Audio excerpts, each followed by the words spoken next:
On the screen of a large handheld remote control, a Ukrainian drone operator scans a gray, washed-out landscape of ruined houses and muddy trenches.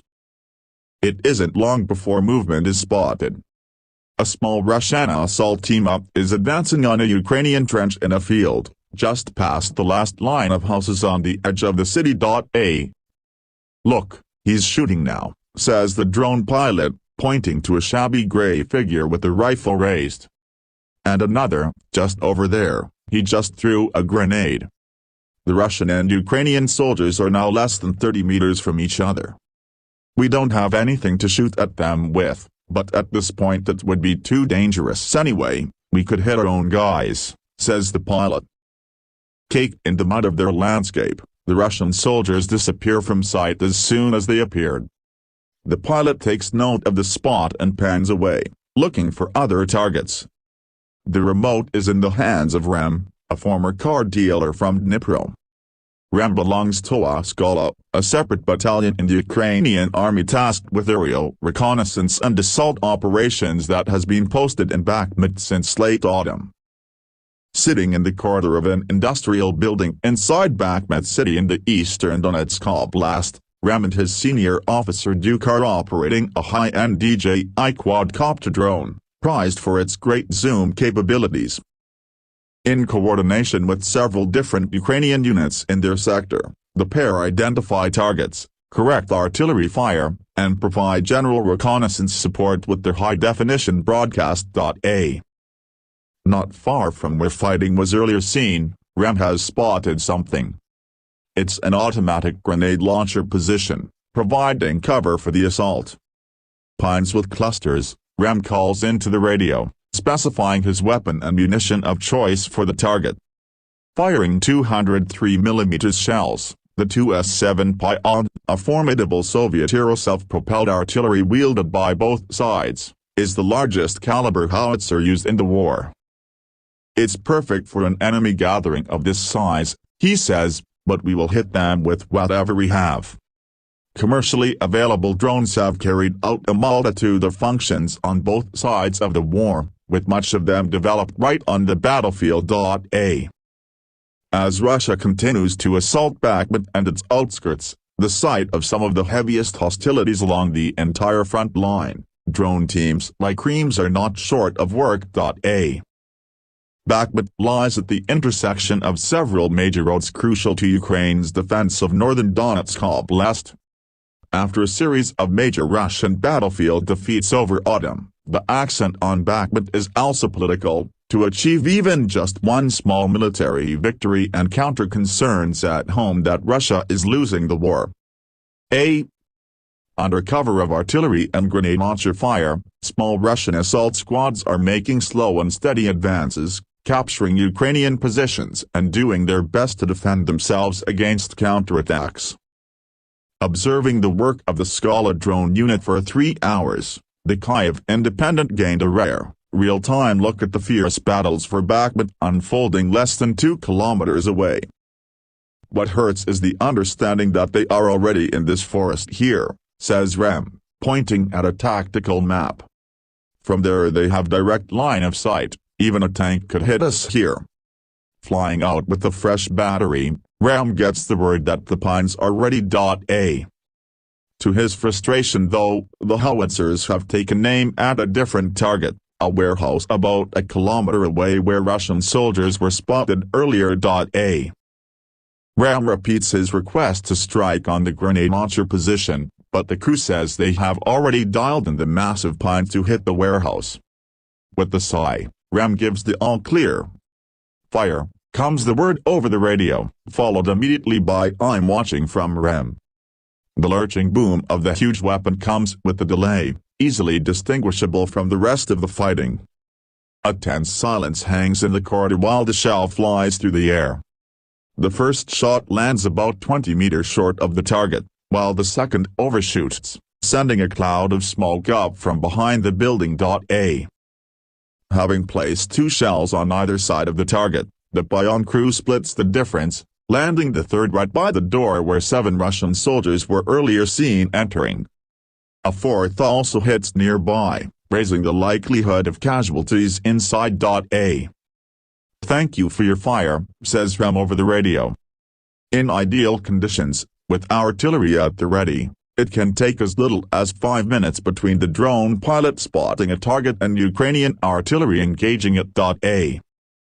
We sometimes see videos of Russian soldiers complaining about how easily and quickly Ukrainians are able to call for artillery strikes," says Duke. "It's much harder for the average soldier to do the same across the Russian chain of command." Finally, a new artillery crew is free to engage the grenade launcher position Rem wanted to hit earlier. This time, it's a Polish-built Grab, firing 155mm NATO standard shells.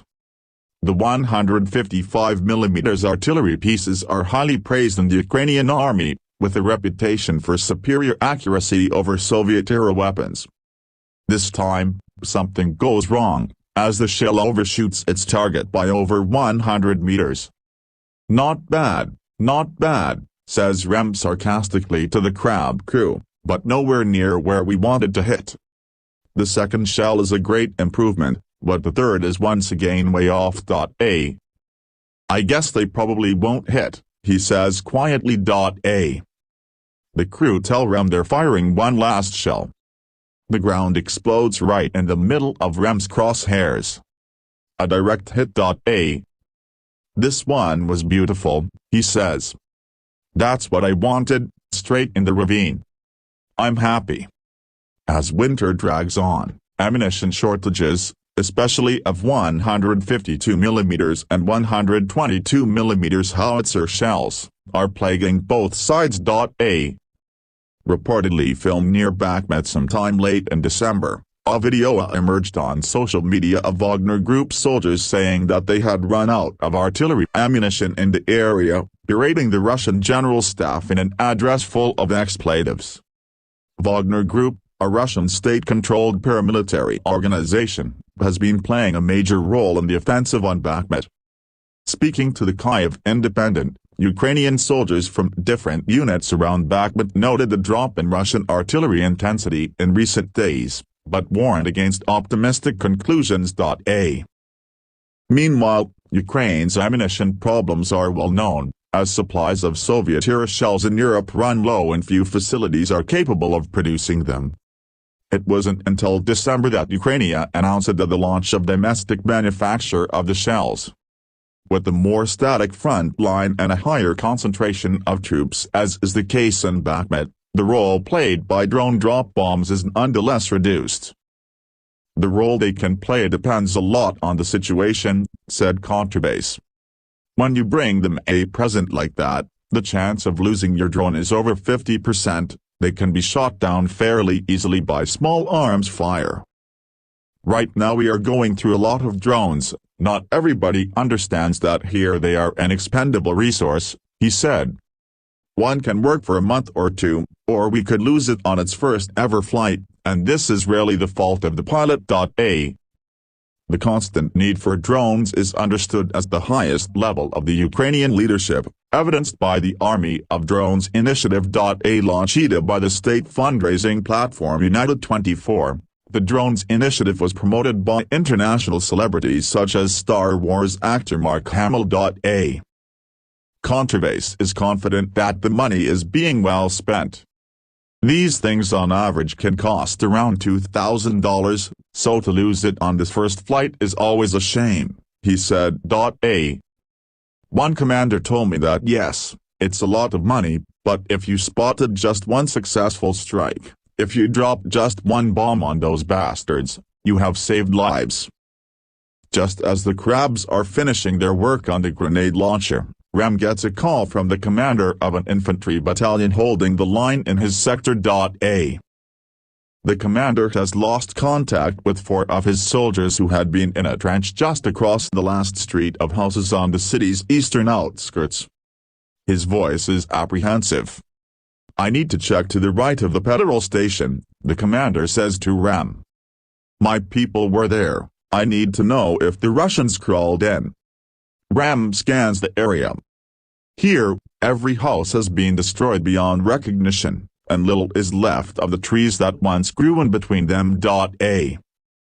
Just across the last street, a haphazard line of trenches and foxholes marks the most forward Ukrainian positions. Beyond stretches a pockmarked field across which the Russian squads creep forward relentlessly. The commander's voice breaks the silence. "Maybe they retreated," he says with a sigh. "The last thing they were saying was that their ammunition was running out." A. Suddenly, movement. Ram spots 4 soldiers in a shallow ditch on the Ukrainian side of the trench. A. "It looks like they're probably ours. He had some kind of grenade thrown at him and he's got his back to us," relays Ram to the commander, referring to the soldier that moved first. A. "They aren't shooting yet. I need to come home and charge and I'll be back." The drone takes just a few minutes to fly back to the base from the zero line. In a lightning-fast operation, Ram swings himself onto the roof and passes it to Duke, spending as little time as possible in enemy line of sight. A. With the new battery pack fitted, the drone takes off from the same roof, ready to fly for another 20-25 minutes. A. Upon return, the unidentified soldiers are seen throwing grenades into the trench, which is now understood to be Ukrainian hell. A. "It seems like those are ours in the trench actually, which means that's the enemy in the forest," says Ram. "Can we call a mortar or something in?" Confident that the 4 soldiers are not those the commander was searching for, Ram contacts a 120mm mortar team nearby. Just as they are preparing to fire, an explosion can be seen near the trench entrance. A. "Was that you?" Ram asks them. If not, it looks like enemy mortars are already at work. Just as with the howitzers, the mortar team fires and waits for Ram to correct the hit, but no explosion can be seen in the vicinity. "They're struggling to aim at this target," says Ram. "It happens often that we find our targets but there is nothing to hit them with. We here have done our job." Speaking later over the phone, Ram told the Kyiv Independent that 2 of the 4 Russian soldiers were wounded over the next few hours. One was evacuated by his 2 able-bodied comrades, while the other was abandoned in the field. A. There was no word on the fate of the Ukrainian soldiers that were missing. There are few who can judge the progress of the Battle of Bakhmut better than people like Ram, who watch the brutal firefights from above every day. "Since we first arrived, in early November, we have lost a fair few positions," he said. "It's not critical though, all of it can be taken back." According to Ram, the Russian soldiers advancing on the city have a clear method to their tactics, going far beyond the image of mindless human wave attacks often popular in social media discourse. "Yes, of course they are fighting effectively, they are advancing after all," he said. "I can't count their losses myself, obviously they are taking casualties but there is also a result to show for it." On December 4, Ukrainian military spokesperson Serhiy Trovety noticed that Russian forces were suffering around 5,100 casualties daily in the battles around Bakhmut. Speaking to the Kyiv Independent on January 3, Trovety reported 189 dead in the same area over the last day, with over 200 wounded. With the offensive on Bakhmut largely the responsibility of the infamous Wagner Group, mobilized irregular troops are seen more rarely here. A. "I watch how they advance, they are calm and collected," said Ram, "and maybe some of them even think they are fighting for some kind of beliefs." A. Looking ahead at how the battle will develop over winter, Ram is frank, but far from panicked. "At the moment, it seems like the forces are pretty evenly matched here, and to conduct a successful offensive, you need a bigger advantage," he said. "Whichever side can gain that advantage first will be successful." This is not to say that the Russians won't have more tactical success in their endless squad-level assaults, Ram warned. "If things stay more or less the same they will most likely advance bit by bit over the next few winter months, until they reach the Bakhmut River," he said. A. "If there won't be any radical changes in the quantity of forces, I personally don't think they will make it any further than that. At the Scala base, the interview with Contrabase is interrupted by the return of an assault team from a mission to take back a lost position. The dark corridor is filled with adrenaline, as helmets and rifles are tossed to the side as the men all find their own way to decompress. "I am no hero here," says Contrabase, standing quickly to vacate his seat. "You cannot begin to compare my work to what these guys."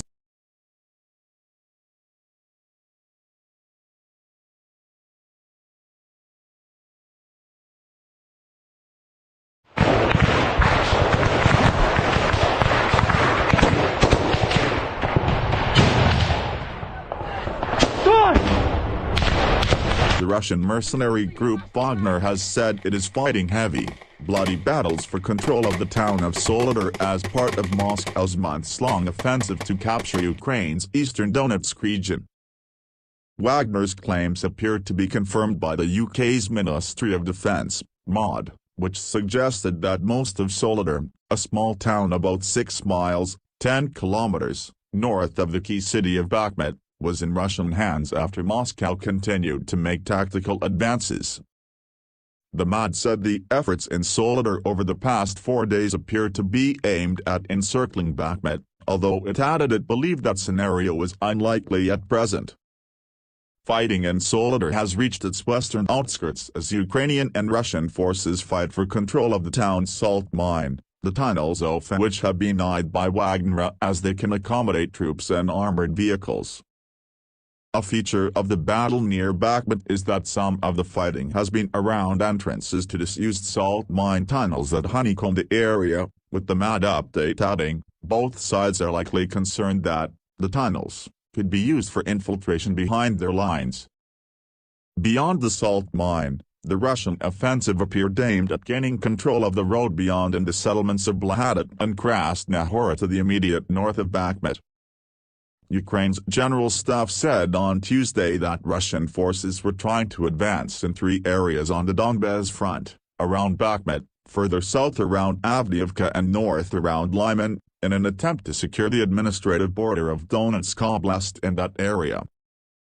Highlighting the intensity of the Russian assault, Alexei Arestovich, an advisor to the Ukrainian president, said that in the past 24 hours Russian forces had made 281 attacks along the Bakhmut axis. Ukraine's Deputy Defense Minister Hanna Maliar added that Russia had thrown a large number of storm groups into the battle. The enemy is advancing literally on the bodies of their own soldiers and is massively using artillery, rocket launchers and mortars, hitting their own troops, she said. Russian forces, led by Wagner troops, have taken heavy losses in the fighting around Bakhmut. The mercenary group's founder, Yevgeny Prigozhin, said earlier this week that Soledar was being stormed exclusively by Wagner units, saying they were fighting fiercely for the city's administration building. Prigozhin said on social media on Tuesday, "On the western outskirts of Soledar there are heavy bloody battles. The armed forces of Ukraine are honorably defending the territory of Soledar." The Kremlin-linked businessman, who has been hit with Western sanctions, dismissed claims that Ukrainian forces were deserting front lines en masse in Soledar. "Let's be honest with ourselves. The Ukrainian army is bravely fighting for Bakhmut and Soledar. Reports of their mass desertion are not true," Prigozhin said, as cited by his press office on Telegram. The capture of Bakhmut, an devastated city that had a pre-war population of 70,000 has become one of Moscow's main military objectives almost a year into its Ukraine mission. The intense focus on it has baffled many observers, however. With the low ridges to the west dominated by Ukraine's artillery, secondary lines of defenses already in place should Bakhmut fall, and substantial Ukrainian reinforcements already deployed in depth, most analysts believe Moscow will continue to struggle with its offensive. The head of Russia's Wagner mercenary group has claimed his forces have completed the takeover of the Ukrainian town of Soledar, which if confirmed would mark Moscow's first major battlefield success since last summer. Wagner units have taken the whole territory of Soledar under control, said Yevgeny Prigozhin in an audio message released on his Telegram channel late on Tuesday. Prigozhin said on Tuesday that Ukrainian troops were surrounded in the center of the town. There are street battles ongoing. The number of prisoners taken will be announced tomorrow, he said. Denis Pushilin, a Russian proxy official in eastern Ukraine, told Russia's Channel 1 that Soledar had been taken. At the current time, according to the information I have, the center of Soledar is already under the control of Wagner units, he said. Prigozhin released a photograph of himself, surrounded by Wagner fighters, in what appeared to be one of Soledar's salt mines, possibly a deliberate riposte to U.S. officials who have in recent days so publicly claimed that the controversial businessman is interested in taking over salt and gypsum mines in the area. It was not immediately possible to verify the location of the photograph, and there was no confirmation forthcoming from Ukrainian officials of Prigozhin's claims, but there had been suggestions in Kyiv and western capitals over recent days that the fall of Soledar was imminent. The Ukrainian military's Wednesday morning summary made one mention of Soledar, listing the town as one of several being shelled in the Donetsk region. Britain's Ministry of Defence, MOD, said in its daily briefing earlier on Tuesday that much of Soledar was likely to already be under Russian control. Part of the fighting has focused on entrances to the 200 kilometers long disused salt mine tunnels which run underneath the district. Both sides are likely concerned that they could be used for infiltration behind their lines, said the briefing.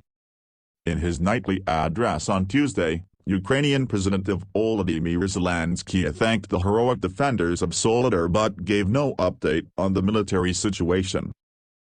In his address the previous night, Zelensky said Ukrainian troops were withstanding new and even tougher assaults on the city, amid speculation he was preparing public opinion for the loss of the town. He said Russian forces had taken huge losses in the battle.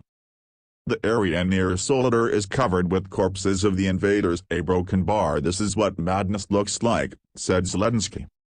He said the town was completely destroyed and that the Ukrainian resilience had won additional time and strength for Ukrainian forces. Beyond Soledar, Russia's next target is Bakhmut, which Russia has been trying to take since the summer. The capture of the city, which had a pre-war population of 70,000 but has been reduced to ruins after months of intense fighting, has become one of Moscow's main objectives. Ukraine's robust defense of Bakhmut has also given the city symbolic importance to Kyiv. Despite the increased pressure on Bakhmut, Russia is unlikely to envelop the town imminently because Ukrainian forces maintain stable defensive lines in depth and control over supply routes, said the MOD briefing. Wagner's role in the Soledar offensive is likely to deepen a battle for power and influence in the planning of Russia's invasion. Prigozhin, a St. Petersburg restaurant owner who rose to fame as Putin's chef and until earlier this year denied being behind Wagner, has taken on a much more public role since the invasion. He has recruited directly from prisons and aimed frequent public criticism at top generals, insisting that his troops are more effective than the regular Russian army. I want to underline once more that no one except for Wagner took part in the storm of Soledar, said Prigozhin on Tuesday evening. Western intelligence officers believe the Wagner group is playing an increasingly significant role in Russia's campaign and that, according to one official speaking on condition of anonymity, there's a realistic possibility that Wagner personnel now make up a quarter or more of Russian combatants. However, their military effectiveness in the Bakhmut sector where their forces are concentrated is still considered to be limited, with the same official describing the pace of advance as so slow that sometimes it takes 2 weeks to take a single house.